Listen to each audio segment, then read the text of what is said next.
and welcome to Around the Lamplight with my good friend Owen Coyle, Yo, what's up? and I am Tommy Moth. We are the Mothman, and this is Around the Lamplight, the voice of the voiceless, the podcast about the music scene and disabilities within music. Oh, and I'll Heck start yeah. off. Oh, and I'll start off with you. Hi. Tell me a bit about yourself. Tell the viewers about yourself. So hi everyone. I've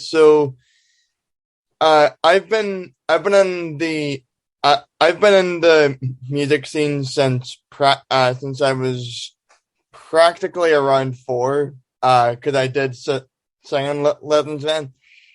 I wasn't in any proper bands until couple years ago. Some of you guys might remember the people that are listening at home.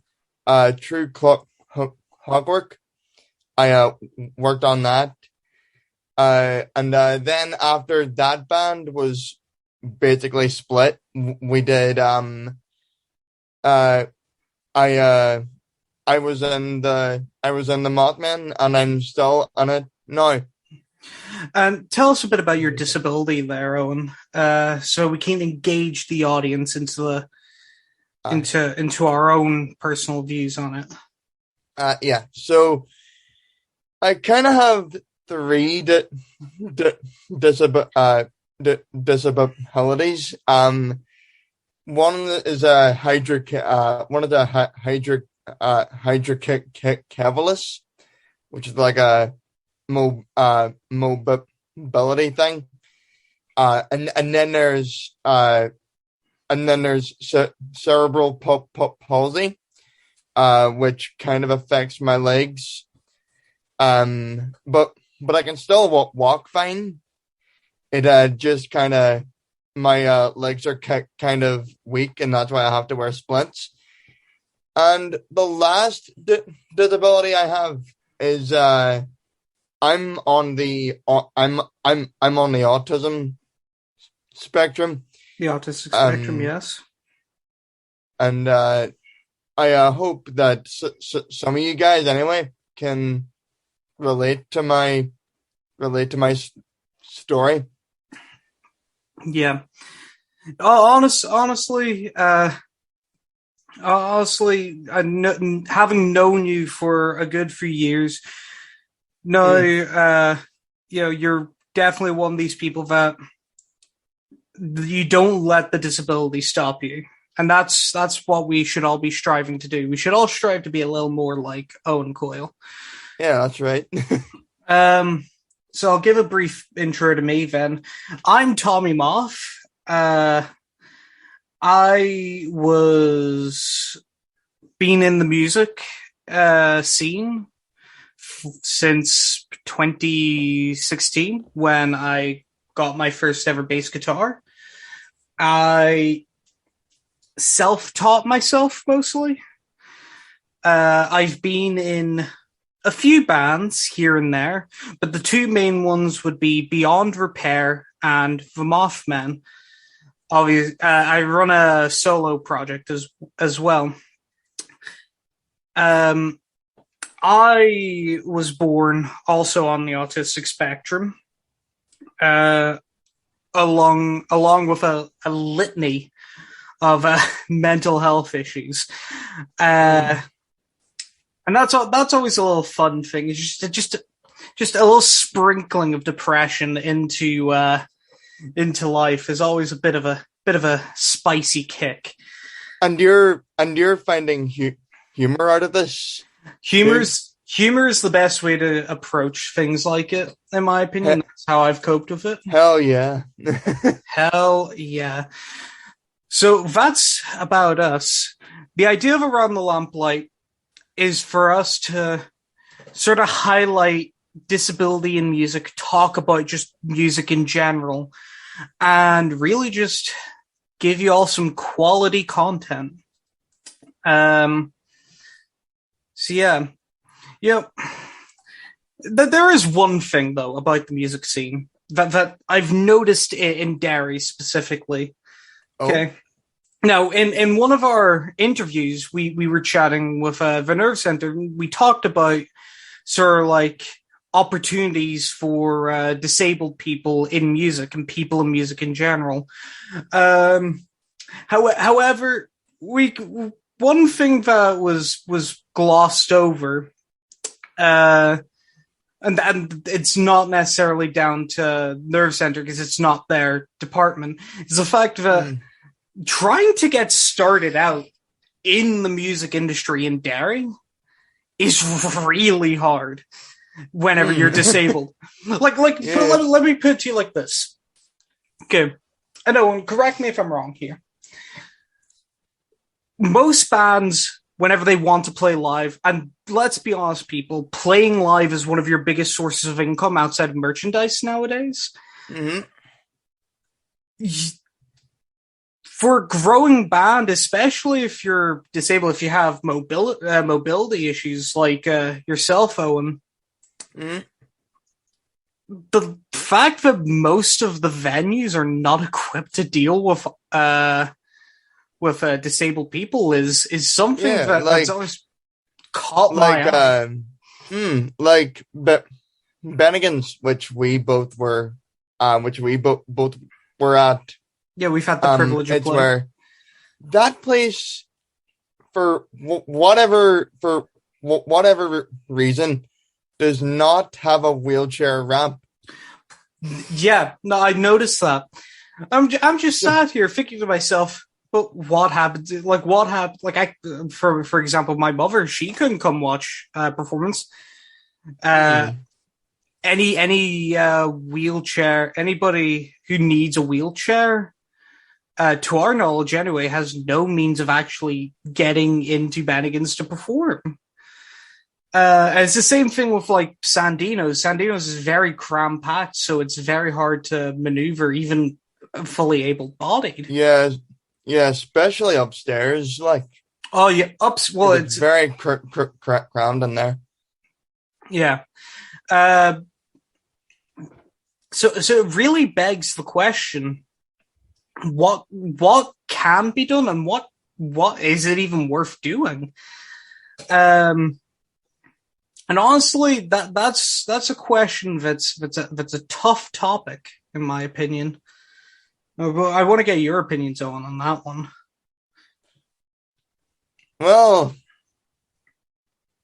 I'm kind of at a loss for words. So I think venues should, or like certain venues should do more for, the disabled music scene, because as I've like mentioned, venues like Bennigan's and Sandino's, they don't have any, lifts, or they don't have any wheelchair ramps, and for musicians that could potentially be, wheelchair bound, that could be some form of difficulty for them. Major difficulty. Now, and I need to clarify, this isn't like a bash on any of the local venues within Derry. This isn't like pick on the venue. Yeah, because we love those places. I've had the honor and privilege of playing at Bennigan's 2 times, and I know you've performed at Sandino's and Bennigan's as well. And for the most part, that very great bars, very great music venues. But this is more of a systemic issue that we would like to see addressed. And whenever we come to the news section, actually, there is actually going to be talk about something like this. So that'll be coming up later on in the episode. But yeah, no, the way I see being able to tackle it though, I mean, like it's very hard to even address, and I genuinely feel like there's no one good solution at the moment without like complete renovations. And honestly, I don't expect, I wouldn't even dream of Sandino's or Bennigan's or the Grand Central or any other venues with these Mm. sort of issues, forking out that kind of money to make that sort of accommodation. Um, it would be an unreasonable thing to think. So, what can we as disabled musicians then do to sort of counteract this? Then, and again, Owen, if you have any thoughts on this, please let them be known. Um, hmm. Once again, still at a loss for words. But uh, no, I got nothing. No, nothing. Yeah. It is a very tough sort of thing. Me personally, the way I view it right now with the COVID pandemic, um, being sort of the way it is, it has opened up one avenue for disabled musicians to potentially look into and consider, and that's live streaming. Oh yeah, Like full live streaming their performance. No longer do you need to head to a venue now. Obviously, this isn't a brilliant fix, but this yeah. I is did that. Sure, yeah, sure. I did that. Sure. I did that once during the like right when the pandemic first hit. yeah. You did. Another thing that can be done is you take something like the Jazz Festival. Now, the Jazz Festival in Derry is very popular, and it is known for being a place for all of sort of like local musicians to sort of come together and perform in a big sort of yearly festival. What could be done with that there is, again, the council can look into uh, disabled safe staging and look into other ways to facilitate people with disabilities. Um, Obviously, we're not talking things like paying out for interpreters for the deaf, for instance. Yeah, Again, it's one of these things where what we need to be doing right now is trying to find low cost impact solutions to these sort of issues and sort of work our way up. Um, but yeah, I feel like a lot of this could be addressed simply by the council, like first of all, acknowledging disabled musicians exist. yep, The jazz festival, for instance, can become a bit more inclusive and can provide aid for disabled musicians when they're performing, so that it's not as tough, i.e., disabled access and things like that. There, and live streaming as well, whilst not perfect, is probably the best avenue. It is probably the avenue that a lot of even able-bodied people are going to go down in the future to come. yeah. Yeah. So that's sort of where I think one of the big disabled music and disability issues sort of lie in the city. What about you, Owen? Is there anything in particular, just in general, with music and or disabilities that you've noticed in your time as a musician? Any stories or knowledge you wish to impart? Well, stories. Well, uh, you were saying before we actually sat down to record this. Any personal experiences? Yes. You see, I was up in Belfast, doing the music skills about 3 years ago. I think I remember you going up there. Wasn't that whenever you were part of True Clockwork? Yeah, but what I remember is that you weren't there because it wasn't like mandatory to I was go to those hungover. things. I'll be very honest. I was very hungover that day. Freaking hermit. But no. I was actually it was a pretty good day for me. Plus it kind of shone a light on, you know, my own life, I guess. Like, 'cause this is the first time that I was actually out on my own too. Like, I didn't have any, support Yeah, workers. yeah, you're I don't. taking a big leap there. Yeah, like it was just the lecturers, me, my my my my my bandmates at the time, and some friends that came around, and honestly, there was no problems at all. No And problems. I think I just learned. I think I learned. I think I learned about independence that day. It was still a really Yeah, good, good, good day though. yeah, Nice to take off the bucket list. yeah. I know working under we're managing life under ASD, not just in music but in general. Being autistic, a big part of life in general is trying to balance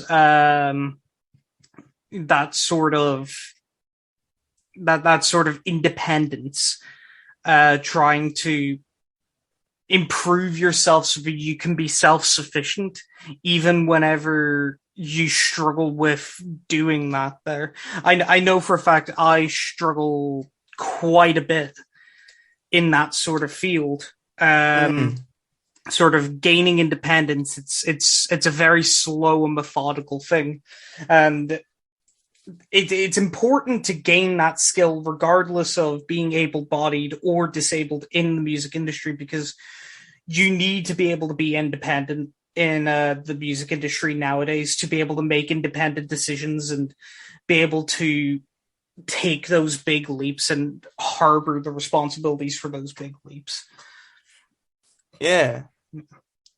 Well, that sounds all grand. Coming up now, we have one of our first guests.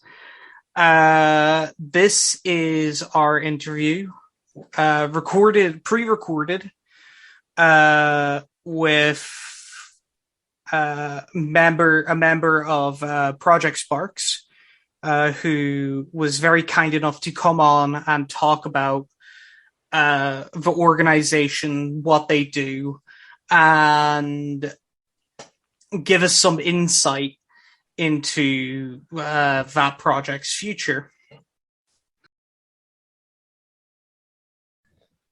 All right, so we are here with Eamon McCarran from Project Sparks. Eamon, want to thank you for your time. My pleasure. So I just want to ask you a few things, get some information out to the people. Owen, do you want to kick us off here, then? Aye, sure. So the first question is, how did Project Sparks come about? Yes. Well, my colleague Erica Curran and I both had worked in special education within different contexts for several years, guys. And we noticed that disabled musicians had a potential for mentorship that was at that time untapped. So we got our heads together and thought about ways in which we could put disabled musicians within a position of responsibility in a way that was going to be safe and enjoyable for them. And we thought that the best way to do that would be to have these new peer mentors work with primary school children. And that idea grew out of our work within those two disparate fields, both special education and primary schools. So the thought was that there might be potential for really exciting collaborations if we were to bring these two groups together, which in our experience had not done much in the way of collaboration, at least within our own community. So we went to Starbucks one day, how mainstream is that, and hashed out our ideas. Then we were able to eventually get funding for a pilot, and the rest is history. Sounds very interesting. It was Sweet. We know Project Sparks as well has succeeded in achieving its goals. It is a very successful organization. Mm-hmm. So that's where we started, and since then it has been a long and interesting journey, which I'm sure you guys will want to get into. Of course. Yeah, sure.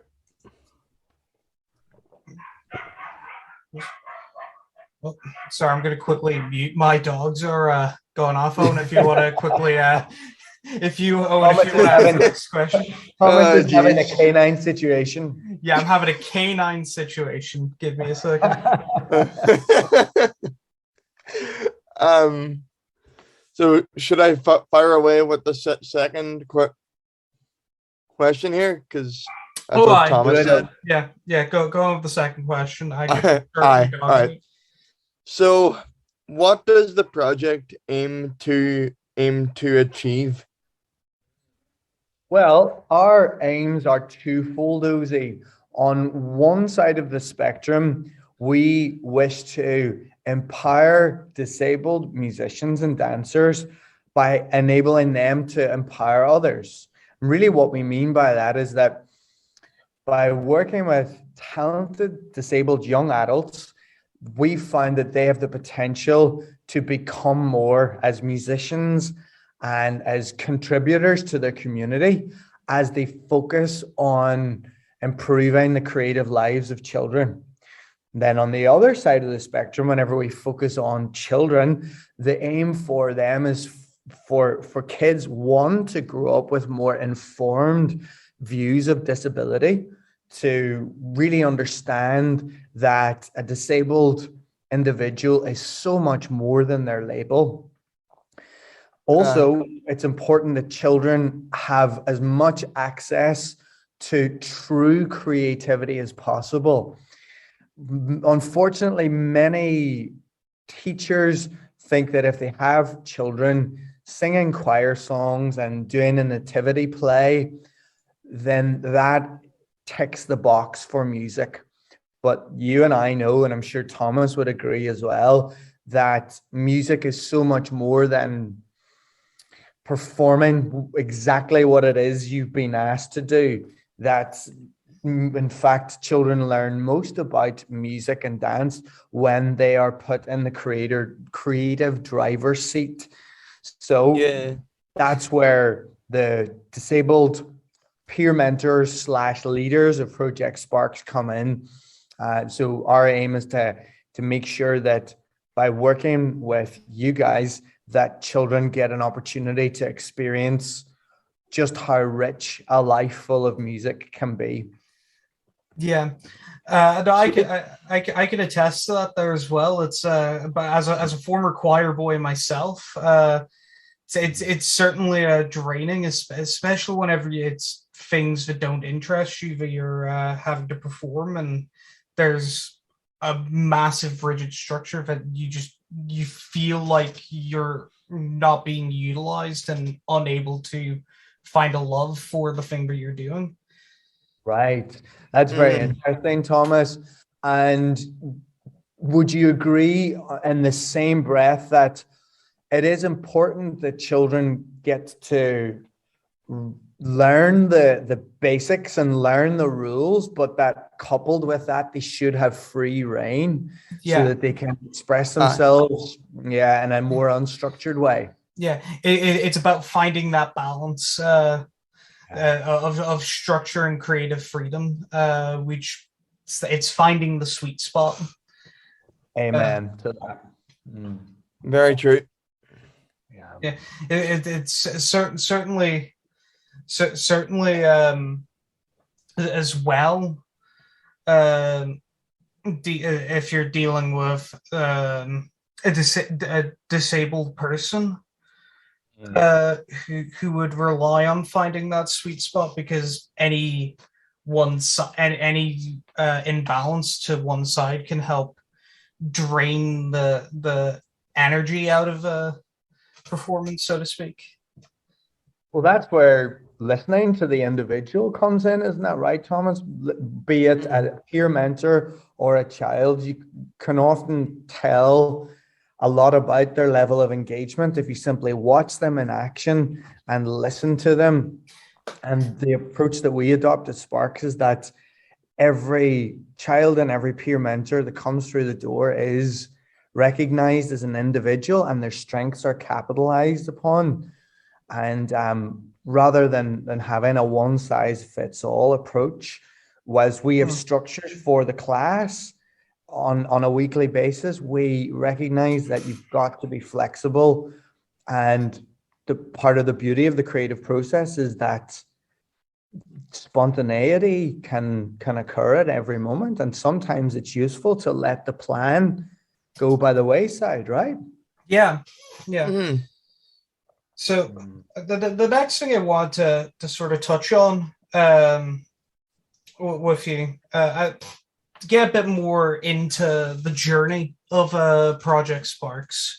I want to ask, in terms of the organization's history, what would be, in your opinion, the biggest moment for Project Sparks, or like the biggest milestone or the most exciting moment for you as a group? Yes.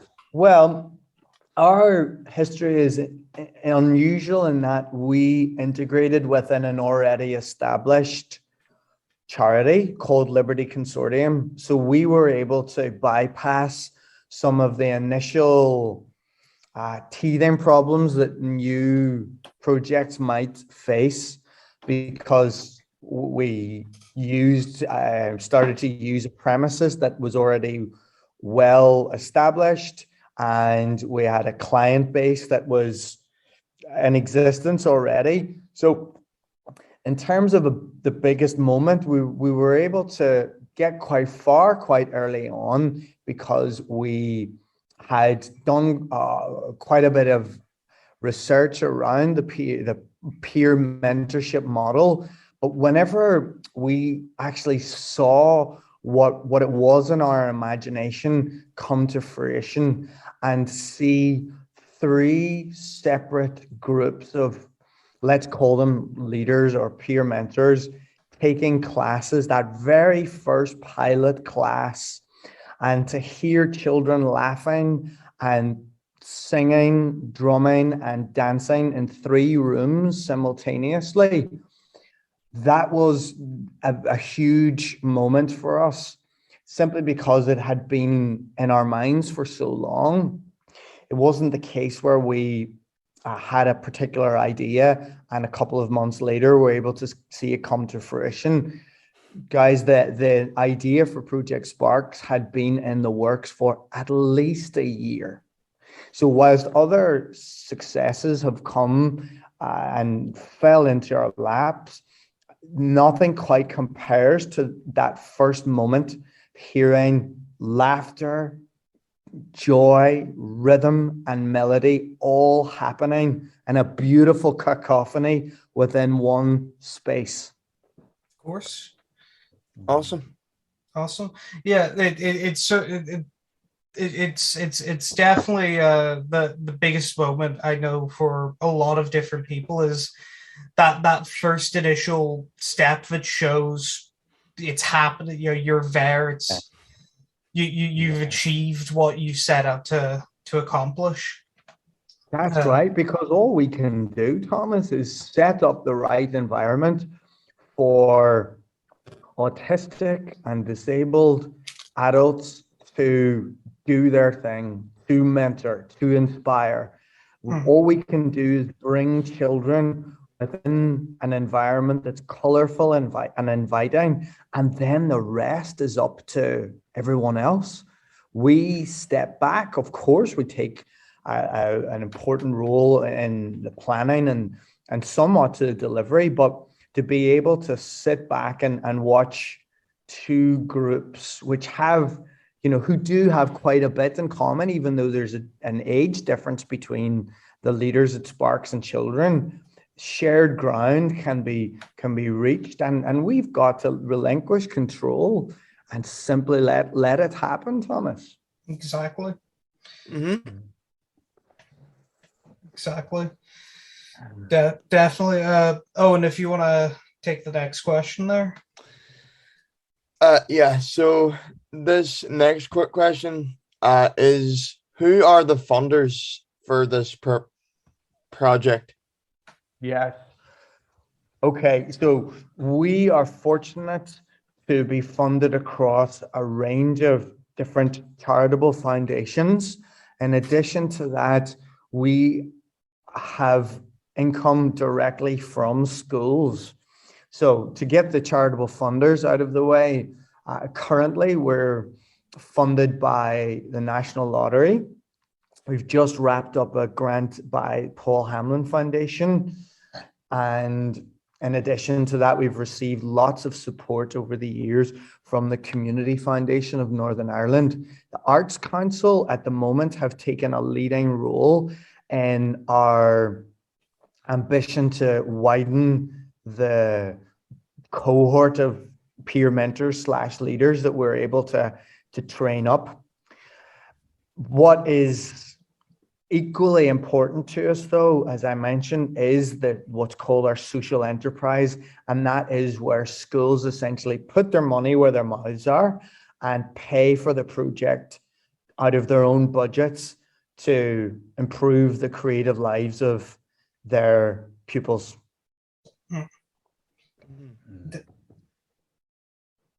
Yeah, that's I can that last part especially I can really appreciate, because it show it you can then really see what schools are willing to put that themselves forward for that there, and say we care about the creative mindset of our children.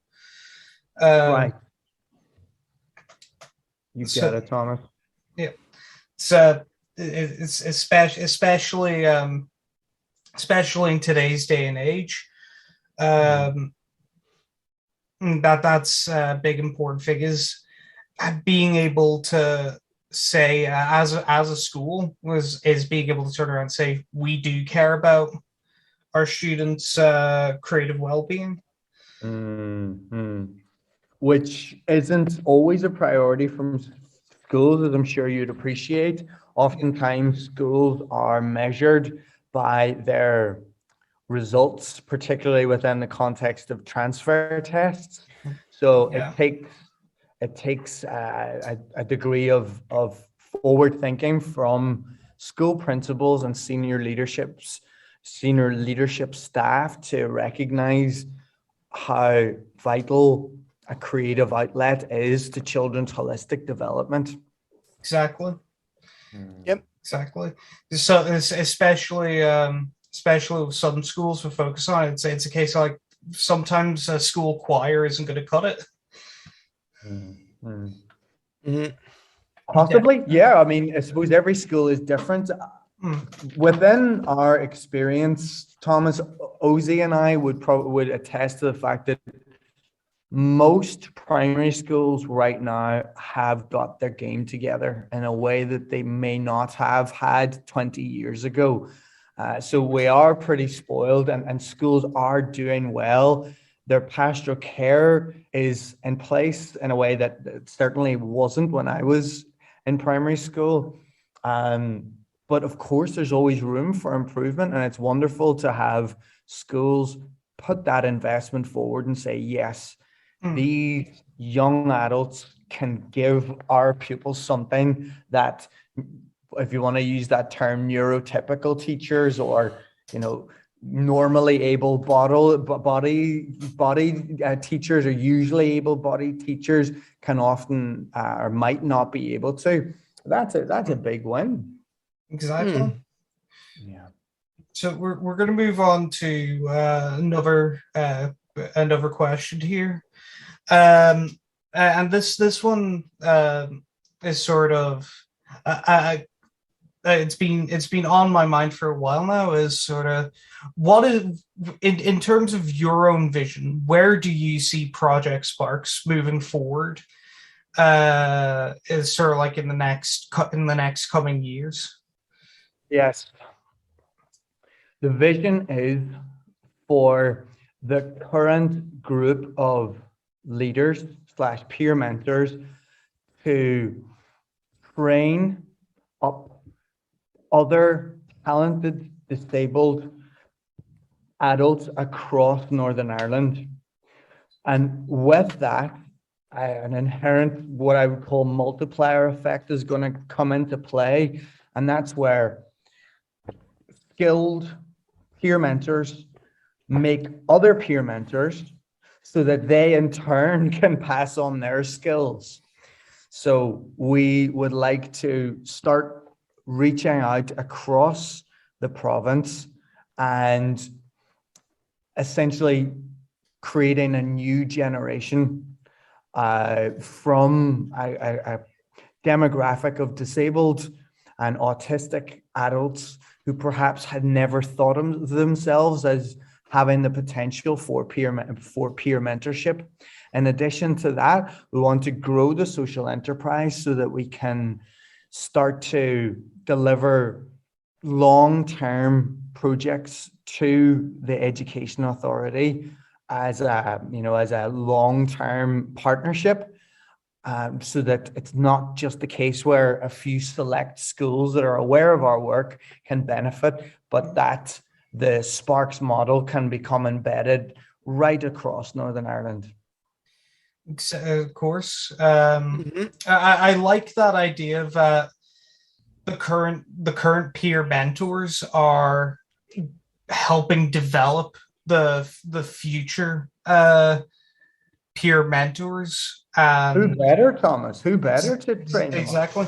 But it also this comes from one of my teachers from the tech. It's sort of, I said, the first goal of a musician should always be to pass down the craft, and that's something that I've always sort of looked at and said that, yeah, that's exactly true. And the idea of a Project Sparks is embodying that, is something that it's a really positive, it's a really big positive.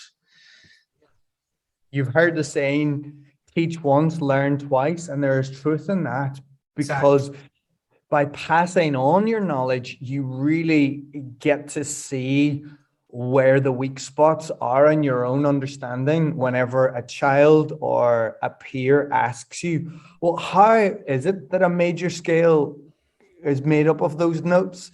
And that might prompt you to think in a way that you never had before. And because there's a certain level of urgency in the mentorship relationship, you're motivated to make sure that you can answer that question. So yeah, it's a win-win all round. Exactly. And as well, you have the prospect that it even opens up career opportunities further down the line for those peer mentors. It's very much they get a lot out of it themselves, which is something that starting stumbling over my words here. It's Oh, I hear you, man. I hear you. They get a lot from it themselves. Exactly. It's something that I could appreciate because it's giving back to the community as well. Yeah. Agreed. So, and is there anything else that you want to ask?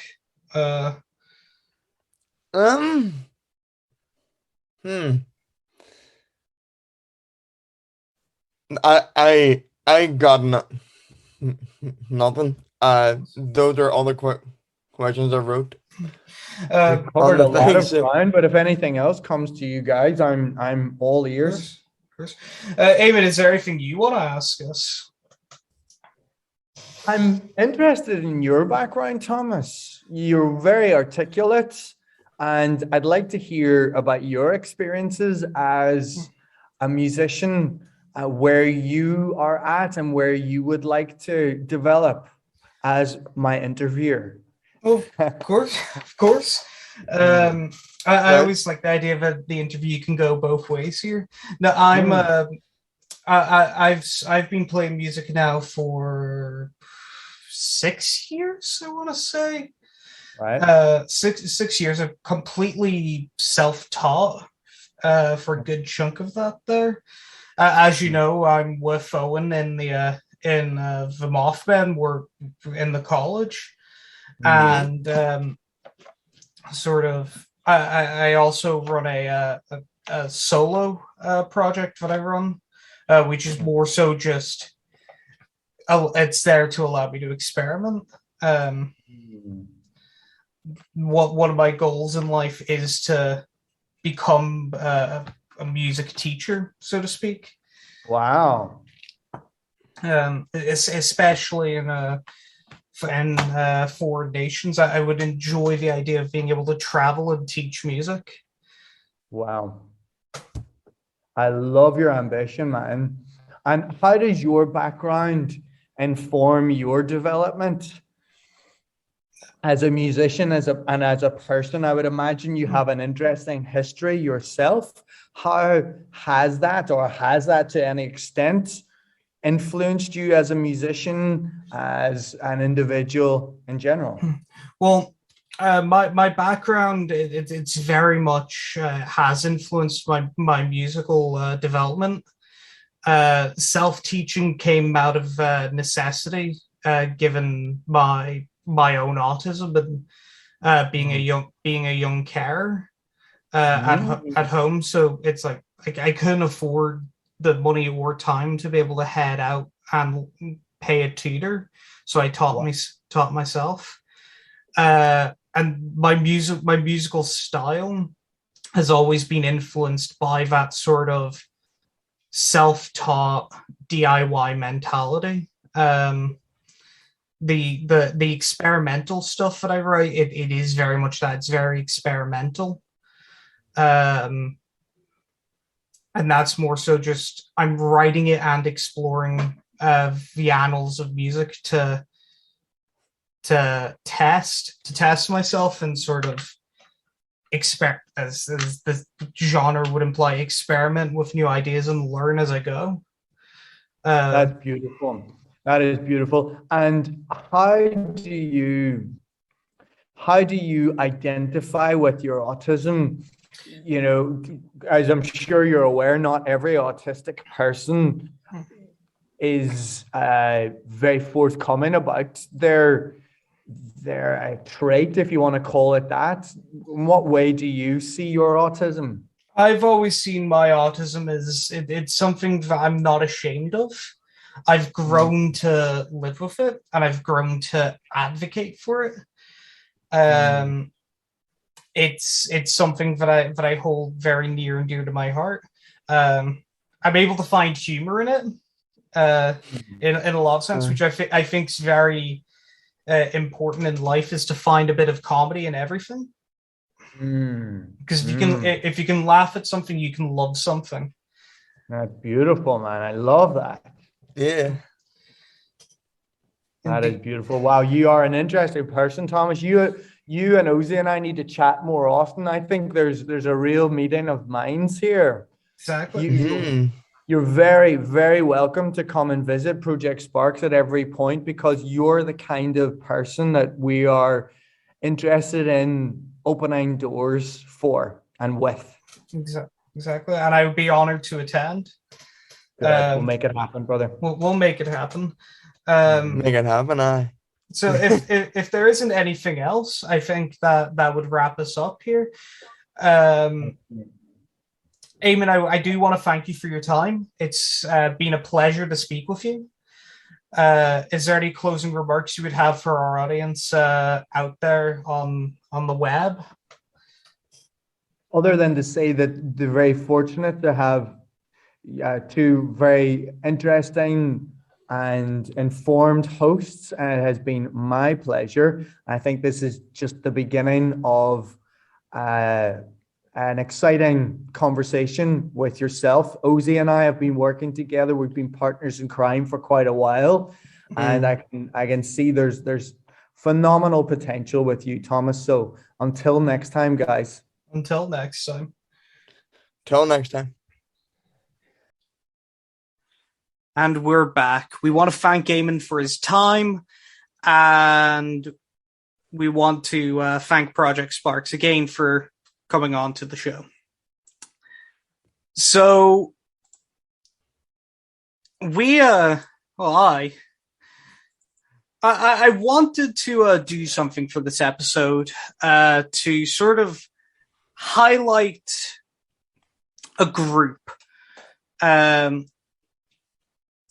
And the best way I could think of doing it at the time was an album review.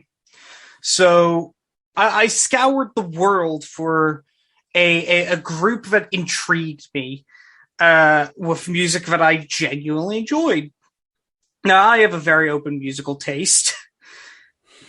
Sometimes it's a bit hard for me. Sometimes very good. Find it very easy to like a band. And I came across this group, Owen.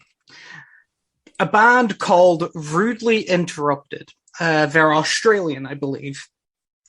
Yeah.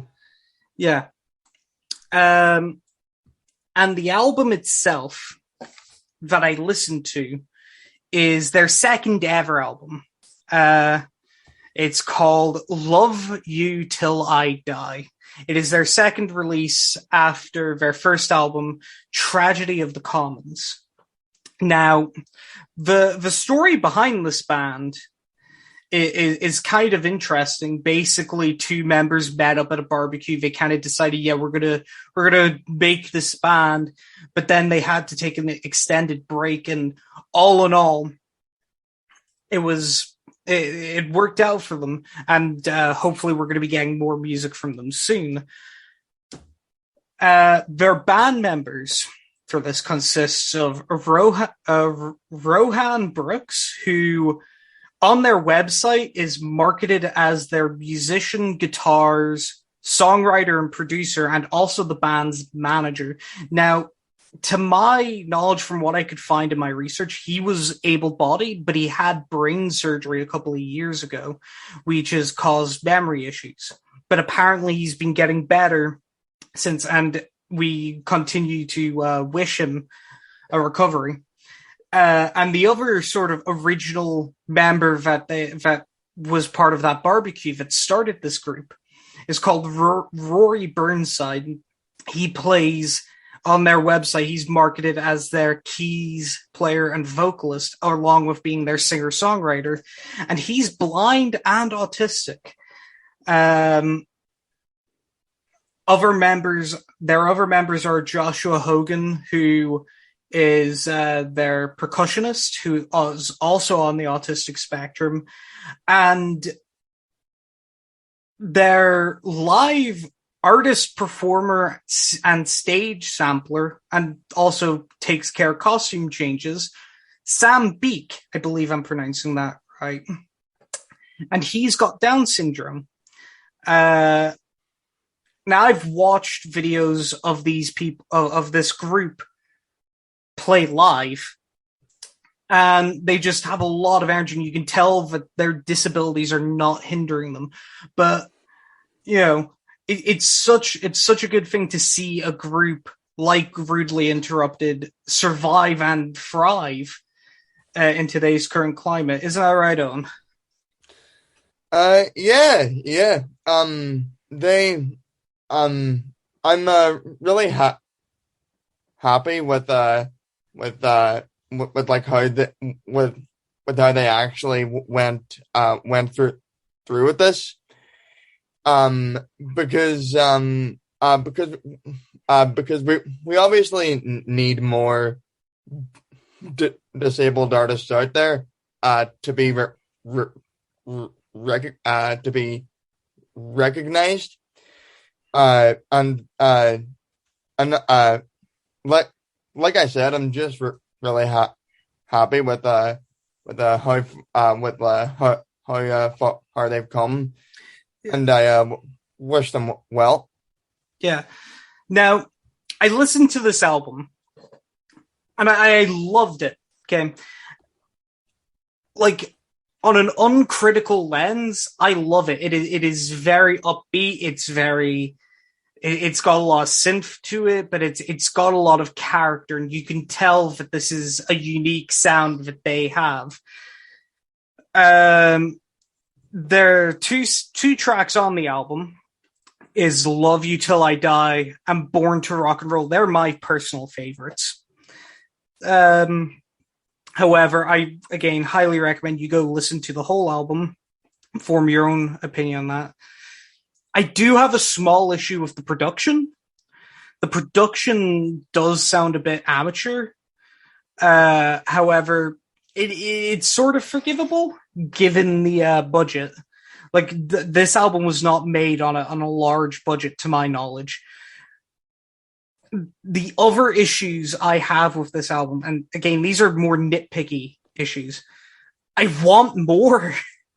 The whole album clocks in at just under 17 minutes. 17 minutes? 6 tracks, 17 minutes on Spotify. It is labeled as an album, and it is marked as their sophomore release. I want more. Wait, but is it their second album overall?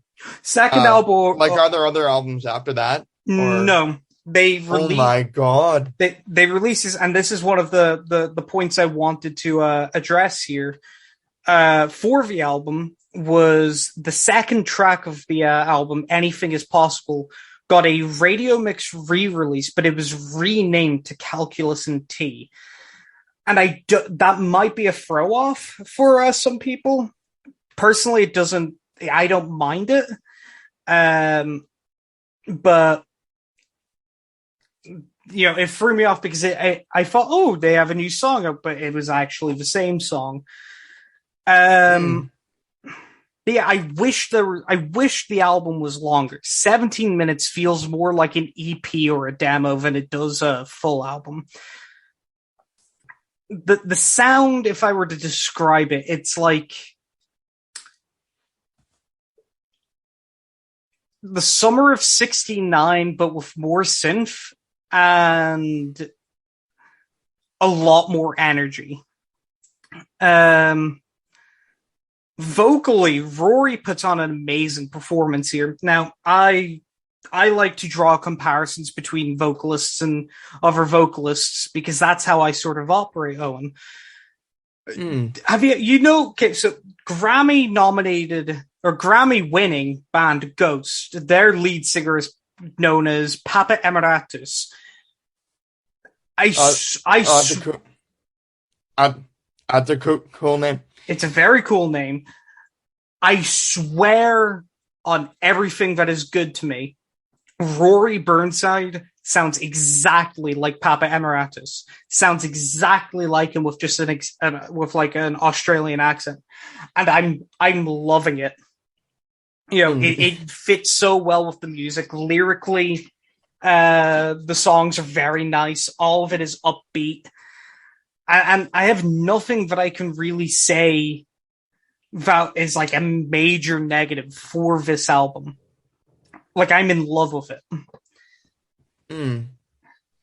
And it really is. I would, if you were to ask me, you go, Tommy, what is one album that represents disability in music? I would say Love You Till I Die by Rudely Interrupted, because it shows how far a band that they themselves have described as just being full of disabilities can operate and create something so magical. It's truly inspirational to me. Sweet. Critically speaking, the album's a 7 out of 10 for me. Personally, it's a 10 out of 10. Yeah. Awesome. So yeah, again, as I said, guys, go check that album out after you're done listening to us. The band is called Rudely Interrupted. The album is Love You Till I Die. So the next segment I want to talk about, gear for specifically autistic people, is something that's always meant a lot to me. And as I'm sure for you on as well, it would mean some amount to you as well. Yeah. Because it's very hard to accommodate that for someone on the ASD spectrum. It's for some people, it's not just as simple as buy whatever's on the market. It needs to be there needs to be other considerations. Headphones in particular are very important. Recently, my Sony's that I've been using, my studio head monitors, they broke. And after the panic attack and meltdown that I had, because these are very expensive headphones, I was like, right, I need to try and find something that will accommodate me. And that's where we are today.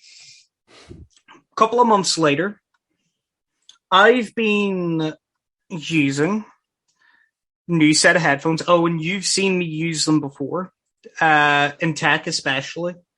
Yeah, I have, yeah. And not only were these cheaper than my Sony's, they were better. And that sort of piece of equipment is the Yinyo KZ ZST IEMs, in-ear monitors. For those who are not as musically tech savvy, in-ear monitors are basically monitors that you wear whilst you're playing, so you don't have to use the big monitor wedges. The idea of them is you're wearing them, you're playing them, and they're plugged into a pack that's receiving all of the audio from the mixing desk. Now, you can use these as headphones, just daily drivers. Now, Owen, tell me, what are some of the key attributes you would look for in headphones, in-ear headphones, as an autistic person? Well, they have to feel snug, because some autistic people kind of feel things differently, and some people, and some of them might not like the feeling of certain surfaces of things.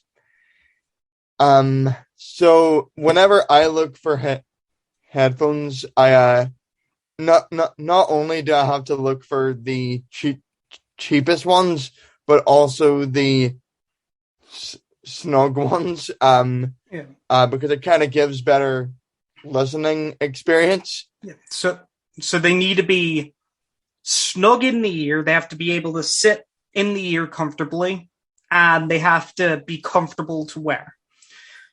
Yeah. So or try and find that middle. And I can say with 100% certainty that the Yinyo KZZSTs, I'm just going to call them the KZZSTs because that's a very long name.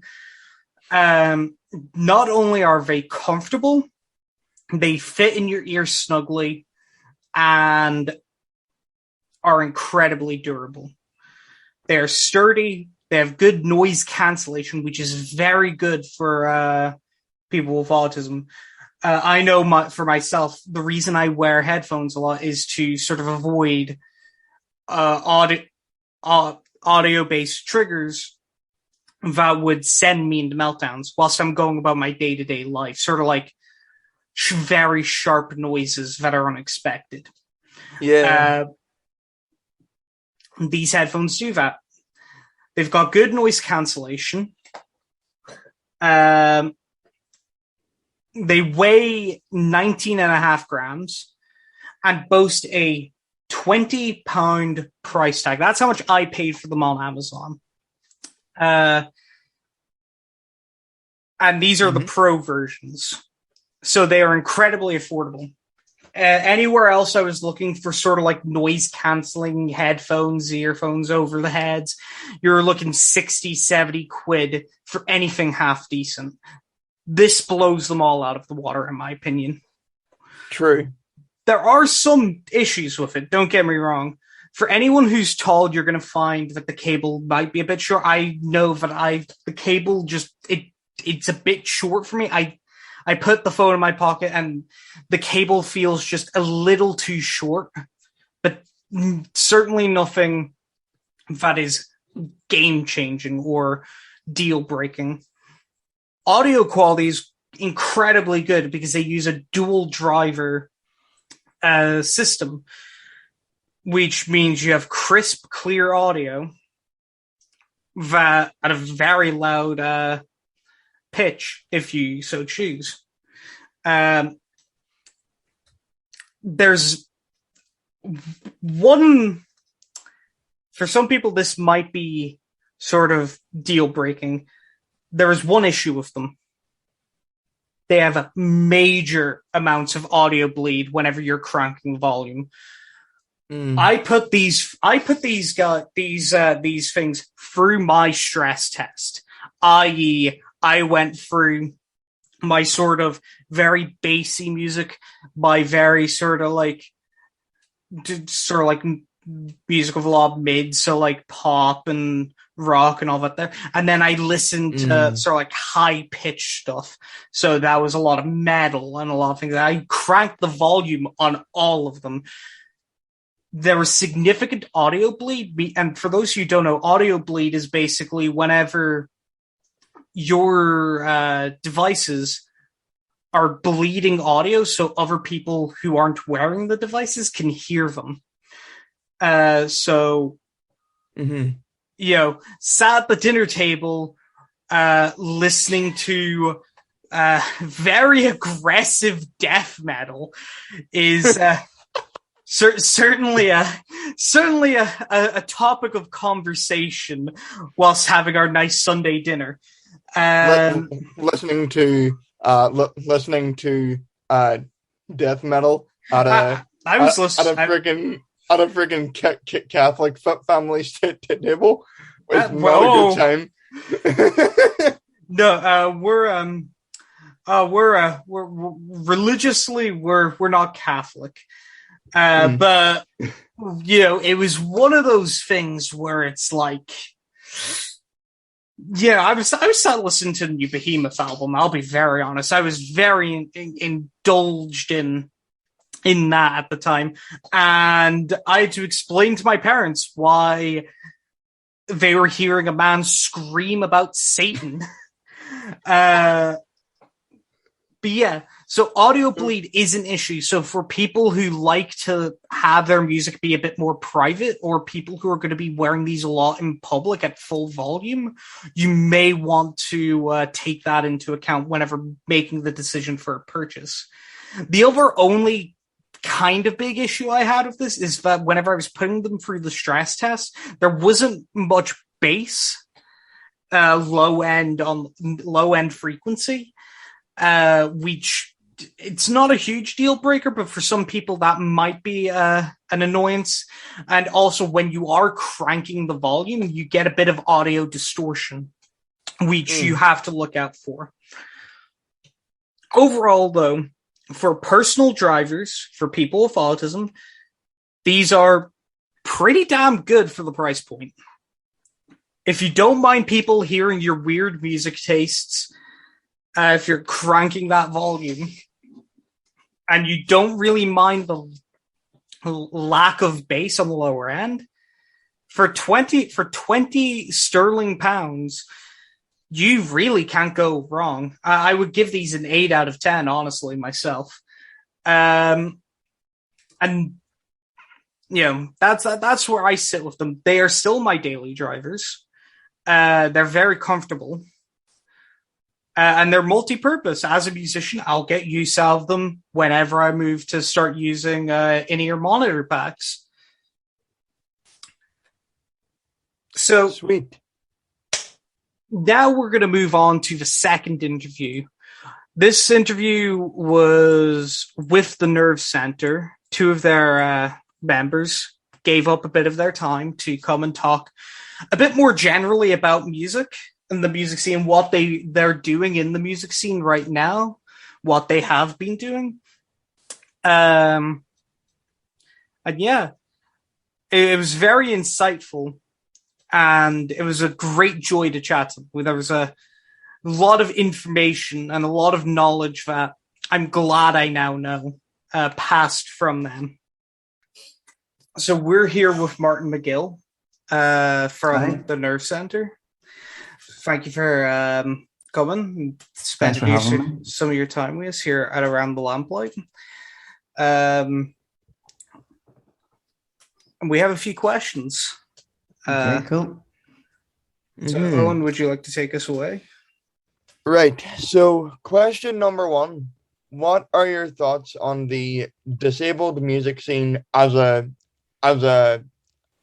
whole? In terms of the disabled music scene, well, we work with, I suppose, I don't know if you're aware of Tuned In.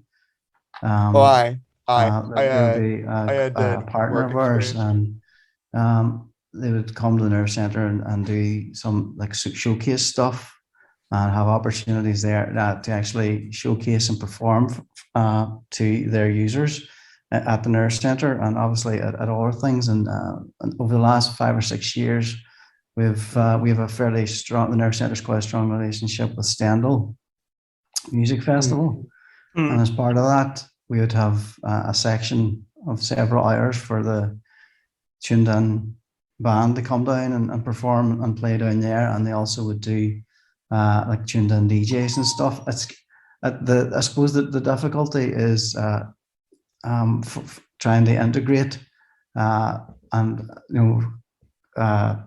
the abled and the disabled into the spaces. The Nerve Center as an actual space for accessibility is very good insofar as we have accessible toilets and accessible spaces are all accessible via lifts and stuff. So whenever we're running events, we're kind of very open-minded with regards to and aware of access for disabled musicians, you know. I'm actually in discussions with Tuned In at the moment with regards. We run a talent development program called Music Hothouse, and we're in the process of trying to. It's basically like a program where we bring 20 to 30 young musicians together, and they work on it's like a collaborative and creative process. And they basically write songs during the week in a mentored program. So we're actually going to run a version with Tuned In, so they're on in parallel. So the idea would be to try and integrate the able-bodied and the disabled musicians with a showcase at the end of that. So we're actually sort of trying to address some of that stuff within the industry. Cool. At present. Cool. So question number 2 here. Sorry, just before we continue on with the next question, I was just going to say we got Pearson. So I was just going to say thank you for coming on as well, Pierce. All right, Pierce. Hi, guys. Thanks for having me. I'm sorry I'm late. It's when you run a company that says what our mission statement is, the creative use of new technology, and then when you go to use the technology, it never works for you. So. Pierce, I just says that you were fashionably late. I am. I do tend to swing in the room with my tie over my shoulder, Marty, as you know. So it's kind of, as I always say, better never than late.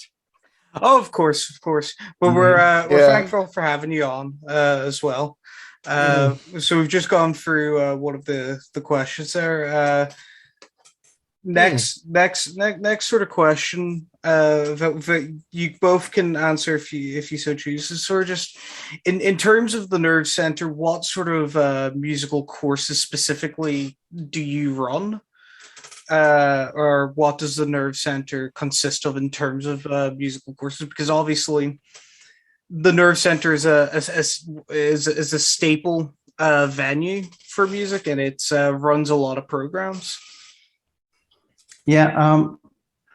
Well, in terms of full-time courses, we have a music production and performance course that runs every year. We also have an event management course, which kind of looks at a lot of the music stuff as well. So it's essentially, we'll have 16 young musicians on, and they learn everything from songwriting through to music production, live production, recording and releasing their own music. So that the idea, I suppose, behind most of the courses that we would run is that they're based in the real world. So all very much hands-on and practical. And the idea with most of our music stuff is that you're actually creating some type of content, and then with obviously opportunities then to try and release that, because we have Nerve Center SoundCloud and stuff like that. So release and share their music, and a lot of the stuff that we would do with a lot of our programs ends up on the radio. We've got some quite good inroads with Radio Ulster and BBC and stuff like that. So it's trying to make it real and for all the participants, I suppose. Yeah. You want to add anything else, Pierce? No, I think we've been doing it a long time, as Marty says. We first introduced courses back in 1992 at a time when maybe, that's 30 years ago now. So you're kind of, we were introducing those courses whenever at a time people didn't really see the value of the creative industries and didn't see the value of maybe a career in the music industry. So it was always felt that if you wanted to do that, you had to be especially talented and move away from Derry and move to the big city, move and do those things. So, we have been doing it a long time, but I mean, that landscape has changed. There's lots of, we're part of, a kind of ecosystem here now, even in the city, where we run courses. The Northwest Regional College run courses in music and performance, and so does the university. So there's a real kind of pathway now that can be established, whether you start with us and end at the university. And sometimes what we were finding was people were going and doing music and theoretical courses and going through and doing the whole grades and going to university and then coming back to us for the practical experience. Of course. So it's nice to have something different across all those establishments. And what you guys are at the Northwest Regional College, as we still call it in old money, is the tech, but I think the tech. So there's a real benefit if everybody's doing a bit of work in those areas. If everybody's doing something, then it kind of establishes the benefit of being in the creative industries, and there's a good entrance point for everybody. So we've been doing it for a long time, and as Marty said, it's the courses we have, feed into the other programs, the skills and talent development stuff that we do, like the Music Hothouse or the work that Marty would do in particular around the CADI program for the Education Authority. And then we have lots of events and, things that we do during the year, whether it's live performances, and our venue, which allow people to, maybe do support slots, or we do their own gigs or whatever. So, I mean, it's a great ecosystem to have those courses as part of a kind of, a whole range of activities, which are, performance and skills and talent development and practical facilities as well. So I think that's really worked for us and kept us really relevant over the last 30 years. Yeah. Only you say 1992 there, Pierce. I did that first course myself. It was a VEC back in those days from Ballyfermot. That's right. In Dublin. But it also that gave you the opportunity to be taught by like the likes of John and Neil from the Undertones and stuff, and interact with people who are actually doing it in the industry. So it was always one of the other things that gave serious value to our sort of courses and the proposition that we were always sort of selling. The door's always open for anybody who's got an interest or a passion in music. Yeah, and I think they, you young people wouldn't recognize this, but the traditional music sector back in the day would have really looked down its nose. I mean, there would have been, some really great bands coming out of Derry, the Undertones being one of them, but I think what tended to happen was most people thought that popular music or rock music was always going to be, selling out stadiums or venues. So, pop music is popular, so it should be self-sustaining, but actually all of the same development support that was going into the likes of classical music or opera music or traditional music, like doing the grades and practice facilities and all that sort of stuff, was needed for the rock and pop scene as well. People needed facilities, they needed studios, they needed a pathway. And I think the Nerve Centre at the time and the Northwest Musicians Collective before it, and the people that built the Northwest Musicians Collective, they're the people that recognized that all that support was needed, so we're standing on their shoulders, and I think that you're standing on theirs as well, because it's great to see that all those facilities are now available for people, and so many opportunities in music and music performance and production and event management. But at the time, back in 1992, it was just, rock and pop. People looked down, the classical music, people maybe looked down their nose at it and didn't see, and funders in particular, didn't see the value of it. So I like to think that we help build that value and help people understand that, that there was, that the creative industries and the rock and pop route in particular was, a viable route for people to develop a career in, so I think we've done that. I think as well, actually having a presence and holding that presence in the sort of Derry music scene. As a 16-year-old, the first time I ever came into contact with, it was Northwest Musicians Collective at the time. It actually, me as a musician, it allowed me to realize that this actually could be a reality in my own city. So it was of huge. It was like a light bulb click moment for me, that there was a group of young musicians putting on showcases with all their own equipment for an audience who were predominantly probably musicians as well, but it created a sort of music reality for us in the city at the time. If you know what I mean? It created its own small industry, its own little like sector within Derry, and obviously in the past few years, with courses coming out from both the NWRC and the Nerve Centre, as well as you said, with the university starting to run courses as well. You've got quite a large growing industry in terms of bands and groups within Derry.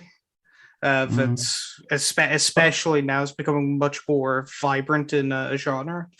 It rippled out into all of the creative industries as well, because a lot of the musicians that who were involved in the Musicians Collective also had other sort of creative areas that they were interested in, like filmmaking and animation and digital stuff. So it kind of was like dropping a bomb creatively in the city, and then all the ripples that came off that are still rippling through the whole of Northern Ireland, probably further afield. Of course.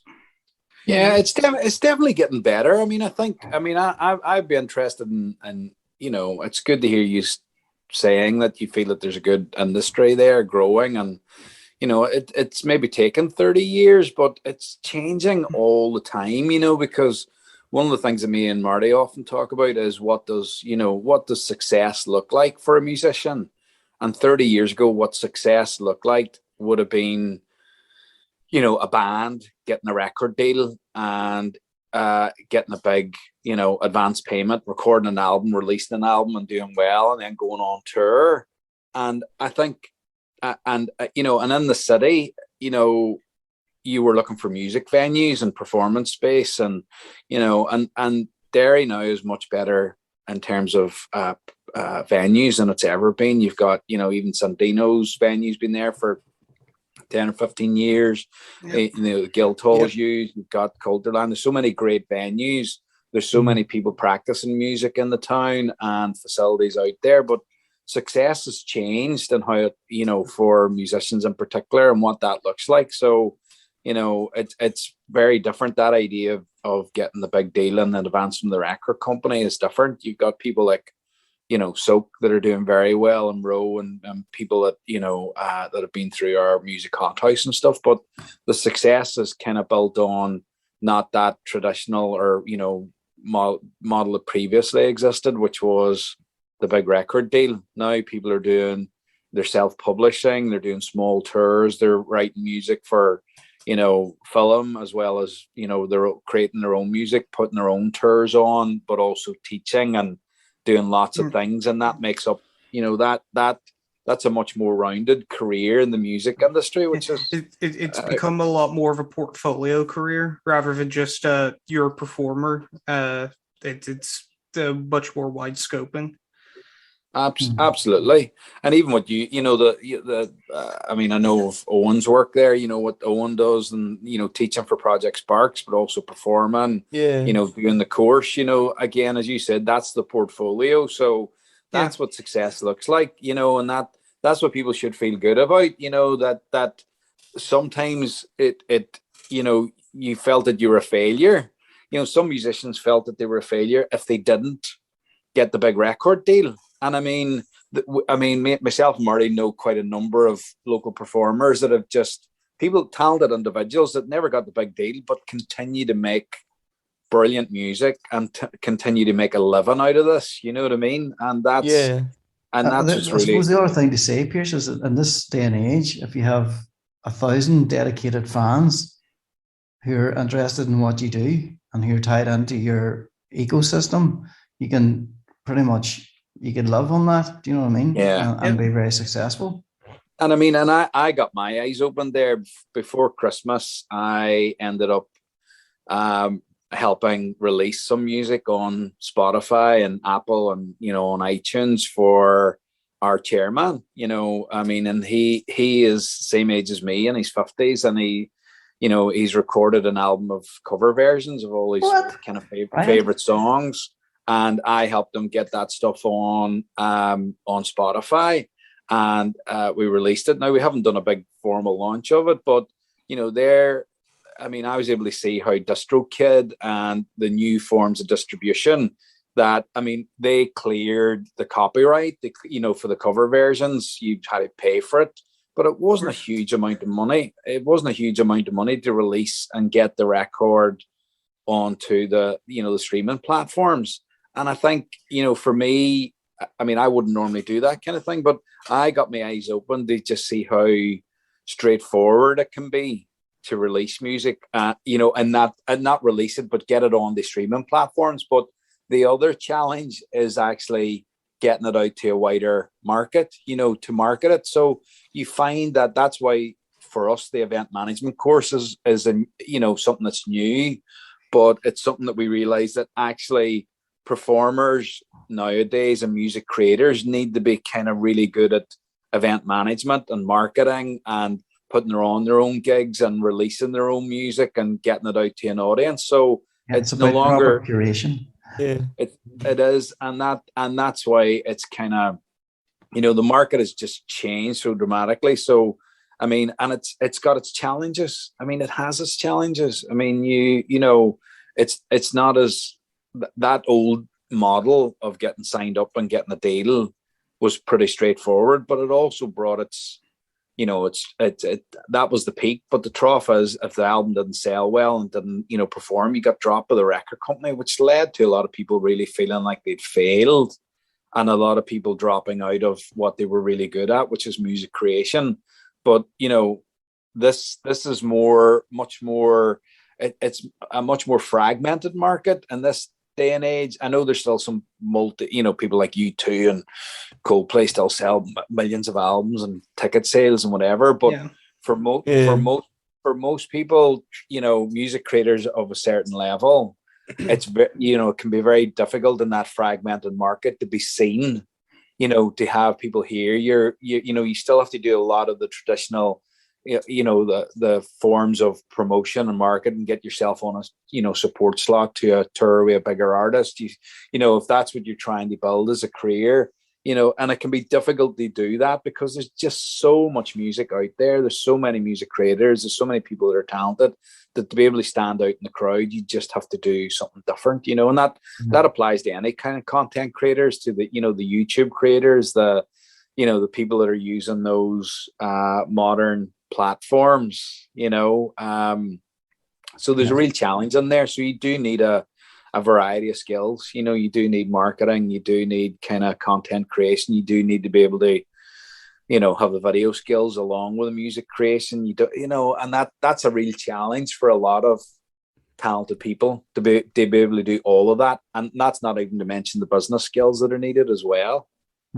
There's a lot of people stepping back from the idea of actually going out on tour now because of obviously how much it costs to go out, how much of your time it takes up, having to be away from your family, all that kind of thing. And they're looking at other ways of sort of diversifying what they can bring to an audience using online platforms, you know. Whenever you take a look at like the Spotify download charts, like if 70 to 80% of the downloads are all old catalog stuff, that's maybe 20% of new music going up there. It makes it, you know, it's kind of difficult. But I mean, there is a sense of success. You know, I know that, you know, we're looking at the number of followers that, you know, for John McGowan's release, and shameless plug here, it's called Every Breaking Wave, available on Spotify, iTunes, and all major platforms right now. But I mean, we're kind of looking at the number of followers and downloads, and I mean, I think it's fascinating, the Spotify metrics as well. They look at, I mean, we can see that there's people all over the world. I mean, I'm talking about from like 50 countries listening to his music, and it just creates that sense of, you know, pride in that, you know, you've made this music and you know that somebody in Argentina is listening to it. You know, it's absolutely brilliant. So anyway, guys, that's the second question. Maybe we should ask, we've taken 20 minutes to answer that question. We should ask how many questions you have so that we don't take a million hours. It's grand. I just got a notification from Teams basically saying that they're just making this like they've removed the time limit cap on this meeting. Lovely. So we're golden till about to whatever we need. But there's only one more question left. I'll let, only one more now. Yeah. I'll let Owen take this one then. Sure thing. Right. So what opportunities and potential jobs do young disabled artists have once they leave the courses that you have? Yeah, Marty, I mean, I think it is one of those things, you know, again, we talked about the challenges, you know, and I mean, in the music industry, the challenges that are there are the same for everyone, you know, and it is about that. What does success look like? You know, do you build it yourself or do you take a job? You know, do you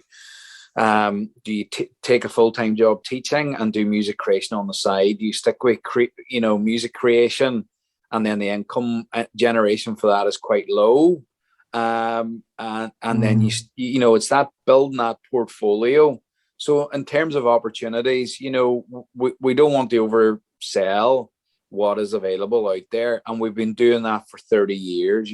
So I mean, and back in the day, we used to talk about, the courses that we ran were courses that weren't for, the people on, Britain's Got Talent, or at the time it was Pop Stars. I think our X Factor was just starting. The people come out and sing really badly, but think they're great. Yeah. We used to say the courses that we ran weren't for those people. It wasn't for the people who thought they were great singers in front, and being out in front of the audience, or the lead singer of a band or whatever.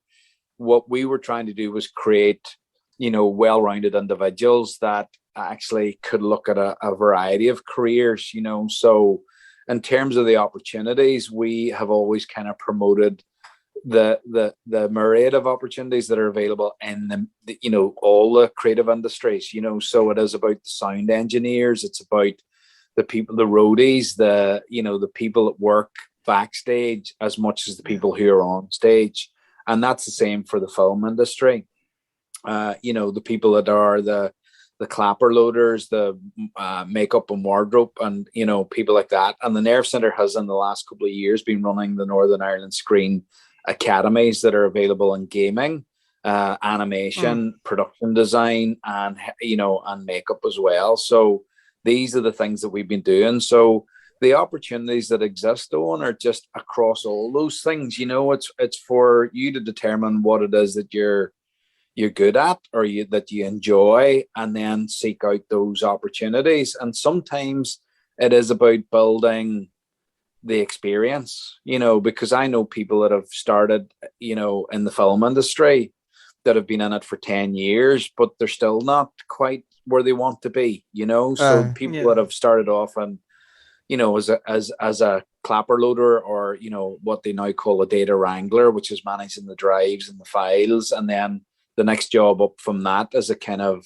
focus puller, the person that manages the lenses and does the focus pulling. And that can segue into things like camera operation, and before you're even a director of photography, which is where some people want to be. And that applies, for all the assistant roles across all of the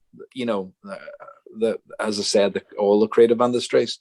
So for me, I think the opportunities that exist, it's about trying to say to people, there's more than just performance. There's more than just being on stage and the lead singer. There's, there is the sound engineers, there's teaching, there's kind of, the opportunities that exist as well in support roles, that being an assistant to a teacher, or working in the sound, a studio as a sound recordist, or whatever it may be, and that, or a sound recordist in a film set. So I'd be interested to know what it is you guys want to do, to see if we could kind of signpost you. Again, I think I've seen the work that you're doing through Project Sparks and the workshops that you do.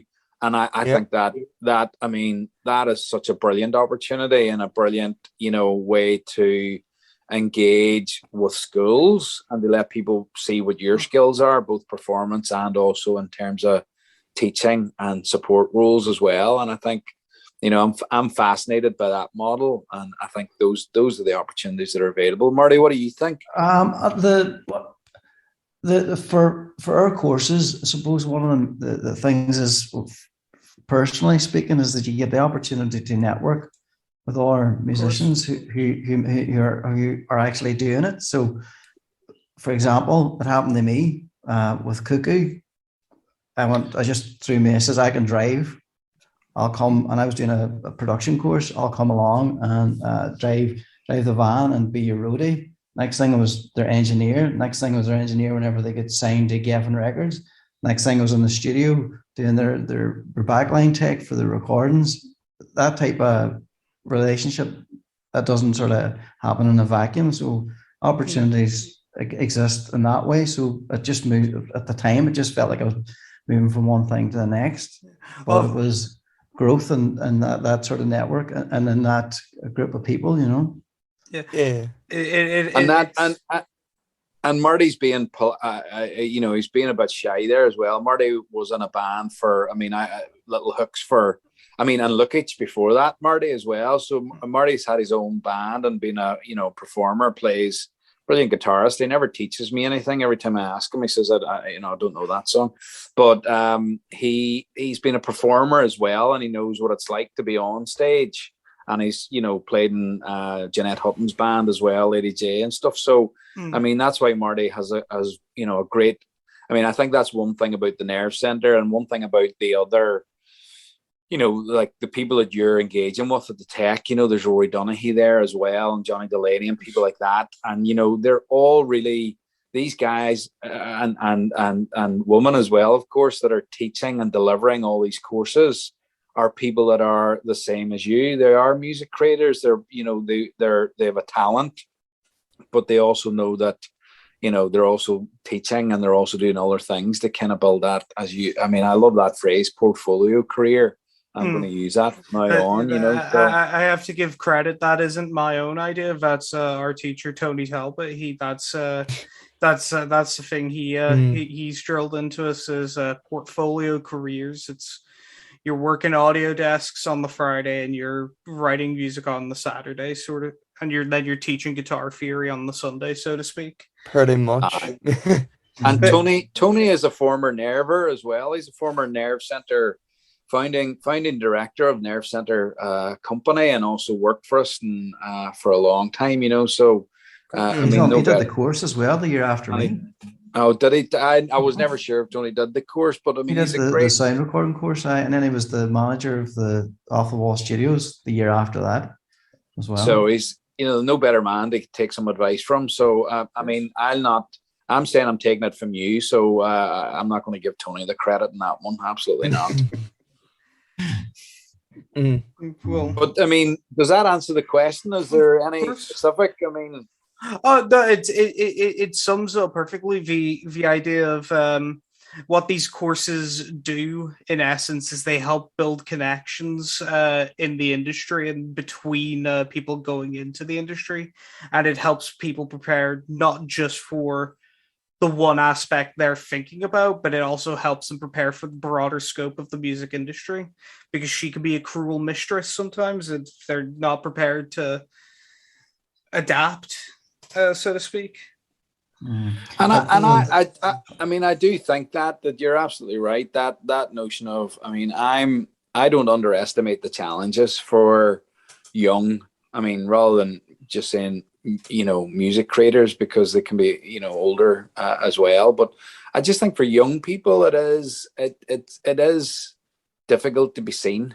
It is difficult to get identified. And I think one of the things I would say is that to recognize what that success looks like, and to feel good about that, if you are delivering.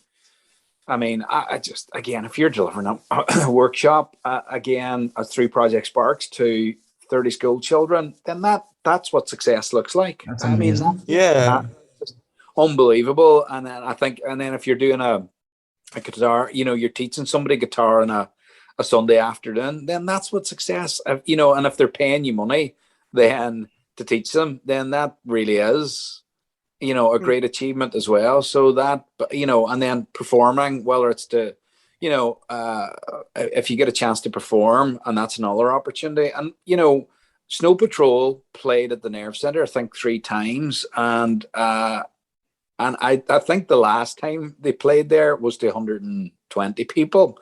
But the first time they played there was to like 30 people, and that's, so for them, they were probably delighted with any size of audience. Now they're playing stadiums. So for them, that, obviously some of those bigger bands, success is like relative. But I think if you're playing to 30 people and those 30 people are enjoying what you're doing and want to come along and see you, then I think that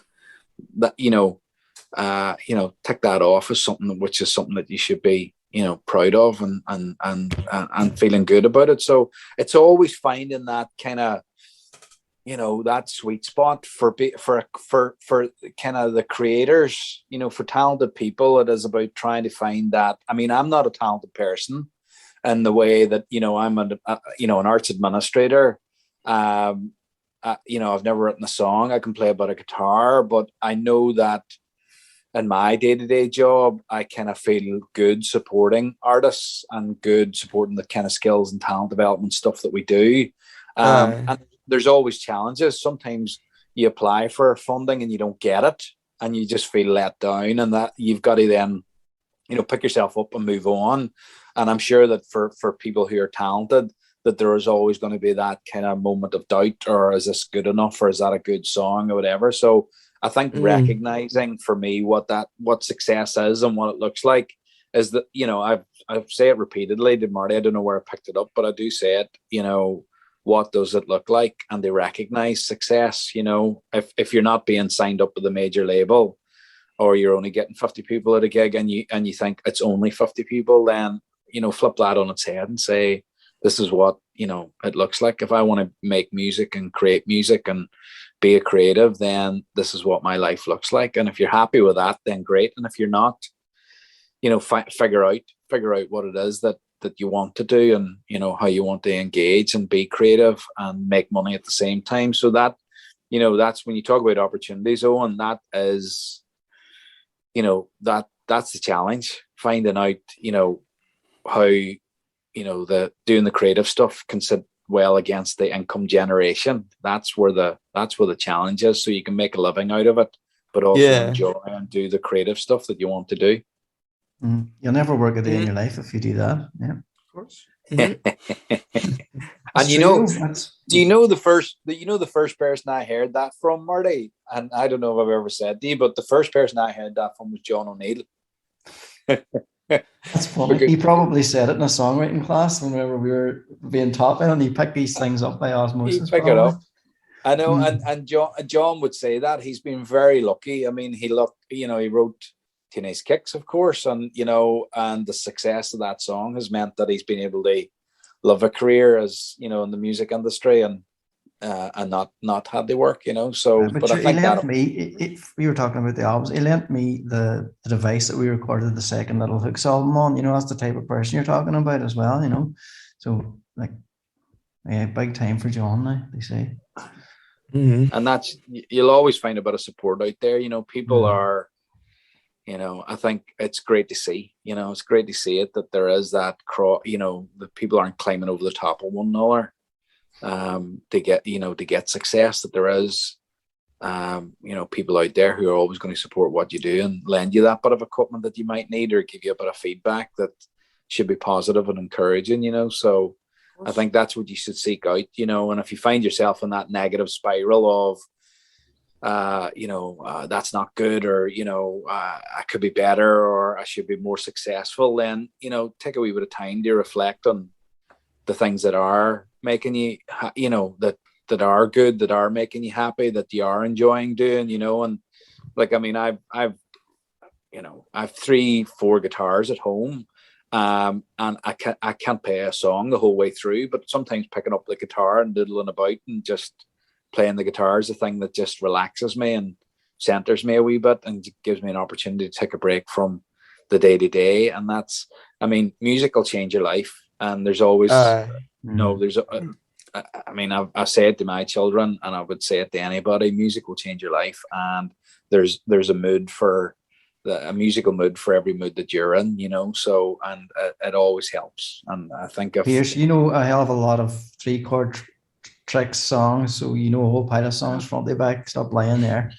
Well, never been on stage, Marty, never, and that my son Ethan is now drumming, and he played recently at our space, on Chippy Street there, and they did 3 songs, and I got the videos of it, and I just was so proud of him, that he did the thing that I've never been able to achieve, and he's only 14, and he did 3 songs, and he did Pixies, Where's My Mind, and he did Teenage Kicks as well. I can't remember what the 3rd song was, but and I just thought it was brilliant to see him playing drums and hanging out with a couple of other people that have done the Music Hot House, Marty, so well, we've another one coming up in April. We must get him on. Well, I think he's applied for the last one as well. So So I think, that's where the opportunities are. Get in and he's just buzzing about music now. Getting on stage, he just wants to go and do music at the Tech now, and I think that's cool. a great opportunity for him. So, and seeing what you guys have done there is fantastic. Mm. Right. Well, that was the last question. So if there's any closing remarks that you guys would have before we anything head to on. anything to end off on? No, I mean, I think we've talked enough. Flabbered enough. For one day, Thanks for coming on anyway. Yeah, your time's greatly appreciated here at Around the Lamplight. We hope you have a safe day for the rest of the day. Well, thanks very much for having us. Thanks for having us. And the one thing I would say is that if we can help, anybody's listening, if we can help and we can do anything, ring. We're, the nerve center is there, and if you don't ask, you don't get. So make the call. I'm not, hopefully we'll not be inundated with a million people ringing, but I mean, if there's anything we can do support wise, do let us know, and we're always there, and and I think that we need to be challenged as well. We're here to support the sector and do what we can to help, and we've been doing that for a long time, and so if there's anybody out there that has a question or wants to, is interested in any nerve center courses, and as Marty said, the hot house is coming up in April, and there's stuff that we can signpost you within the Caddy network as well, and things like that. So anything we can do, don't be afraid to make the call the nerve center, and or email us or hit us up on the socials. So we'll do whatever we can to help and signpost you for whatever's there. So if anybody's tuned in, of course. Sweet. Again, thank you for your time. And that was the Nerve Center. Again, want to thank both of the members from the Nerve Center for spending some of their time to come around the Lamplight with us. Moving on now, we've got a bit of musical news here. Obviously, the world's still reeling after Meatloaf's death, but this is more recent news. So we've got three short articles, and we're going to have a bit of a discussion on each. So firstly, the Crown Prosecution Circuit, I believe they're called the CPS, are reviewing their use of drill music as evidence in crimes, as defense lawyers and academics alike are claiming it prevents predominantly young African-American youths from getting fair trials. Now, for those who don't know, drill music is a sort of subgenre of rap and hip-hop that features usually very grotesque language that in certain cases have actually been proven to involve information of actual crimes committed. Hence why CPS have been using them as evidence. However, a lot of people have argued that they use this as a creative outlet so that they don't commit these crimes, and using them as evidence against them sort of it makes it an unfair trial.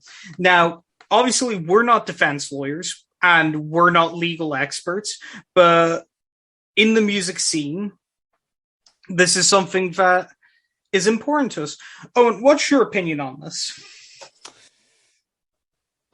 Honestly, drill music, in a way, it's still connected to crimes. That is in my honest thoughts on this.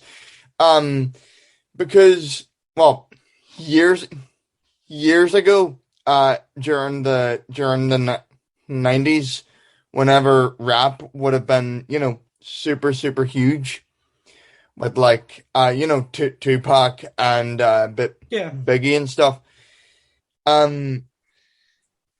I think most of their music don't even reference crimes.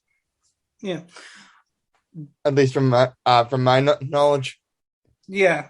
What the one thing I think we could both agree on is that the situation we're facing right now with the Crown Prosecution Service, that's what it's called, is very similar to what was happening in the 90s in America, where their prosecution services were using rap lyrics as evidence against artists. And it wasn't just in rap. This has been happening in different genres of music. Obviously, things like rock and roll has had this, where say like Black Sabbath getting accused that their lyrics incited suicide, and whenever they were sued, the prosecution tried to use those lyrics to state, well, you're insinuating this, you're promoting it. Yeah, like that happened loads of times. Yeah. And I really hated that. Yeah. My sort of opinion stands at this. As you said, it's been happening it's been happening for years now in different genres for different scenarios. Drill music obviously does have the issue where, yes, artists who have produced drill music have actually committed the crimes that they rap about. However, there needs to be the acknowledgement that not all drill songs are confessions, because what could end up happening with that is suddenly you produce a drill song, and to you it's all in good fun. You're using it as a creative outlet. Let some of that angst and that aggression out, and suddenly you're being accused of something that you rapped about, but you didn't actually commit.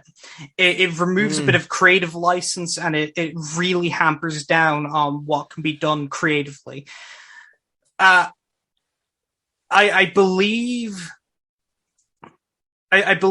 the argument can be made that they should be allowed to use drill music lyrics in court, but under specific circumstance. Now, ideally, the way I would say is if you have other supporting evidence, like DNA evidence, things like that, that prove, well, this person was there, they were there during the crime, and they've just created a song that highlights this is what we did. However, if your only piece of evidence is they did a song about it, I don't think that should be able to stand on court on its own. Because if that were the case, as I talked about death metal bands before, death metal bands would all be illegal at this point. They'd all be in prison if that was the case. Mm-hmm. I've listened to drill music before. Some of the things I've heard talked about in the lyrics of drill music, very violent stuff. But dark. That is some dark stuff, though. It's dark stuff, but I'm used to dark stuff.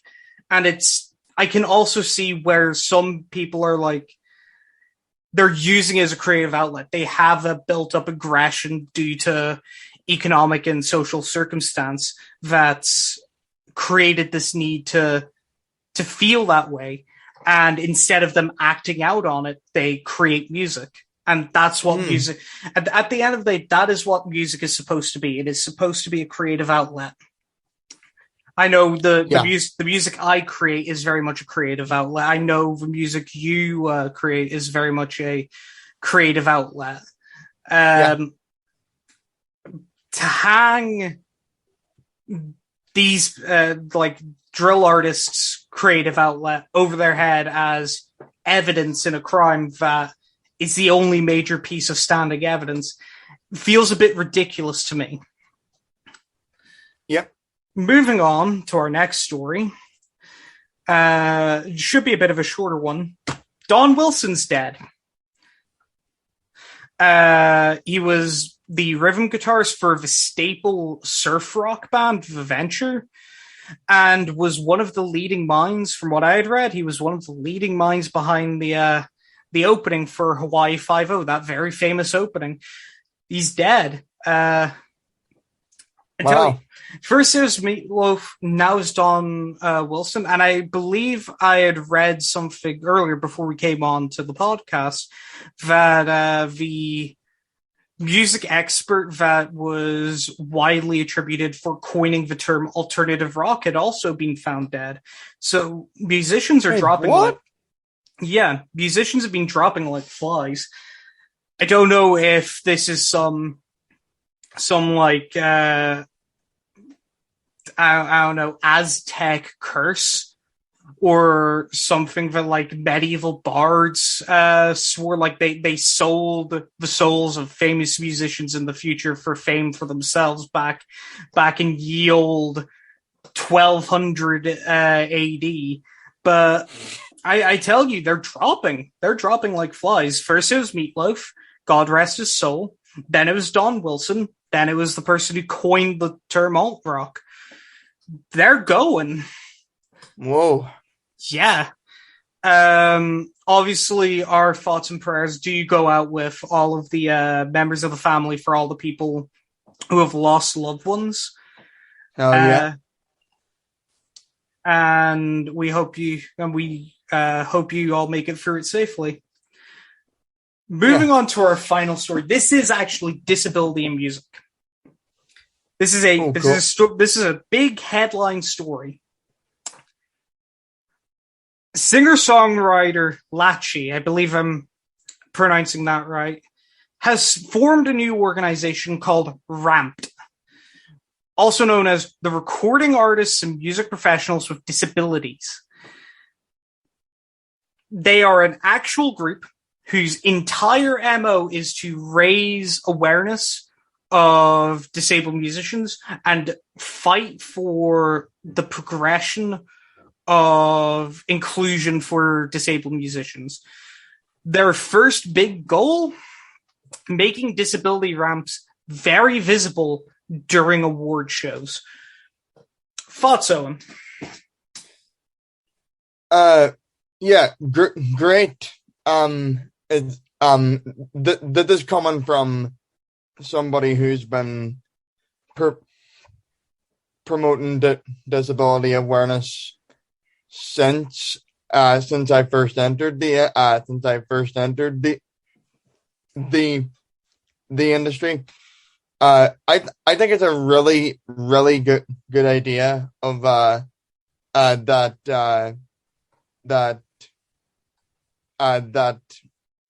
they came up with. Yeah. It really is something good. Now, obviously, this is not going to be their one and only goal. I am very sure that Ramped and Lachi, if I'm pronouncing that correctly, please, if anyone thinks I'm pronouncing that wrong, please correct us in the comments. That's their first big goal.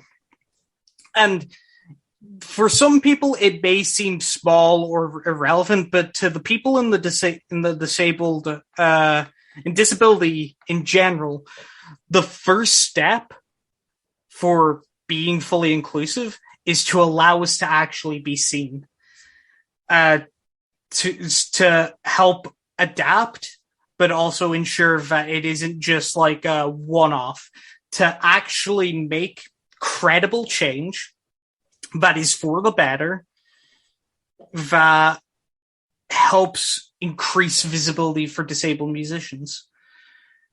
I think something like that is very good, and I will be tracking the progress on Ramped moving into the future. Obviously, it's very much in its early phases, so we don't know if it's going to be successful or not. But we here at Around the Lamplight, I'm very sure Owen would agree with me here, it has our full support. Yep. Okay. Cut segment. All right. Ending time. Last segment. We've got the end. 3, 2, 1. And that's it, folks. That's it. That's Around the Lamplight. Thanks for watching, guys. Yeah. Well, thanks for listening. It's been a pleasure to have you around. And we want to, again, thank everyone who attended for the interviews. Thank you for your time. A bit of promotion. We had asked the interview guests if they had anything that they want to promote. There wasn't anything really that they had at the moment.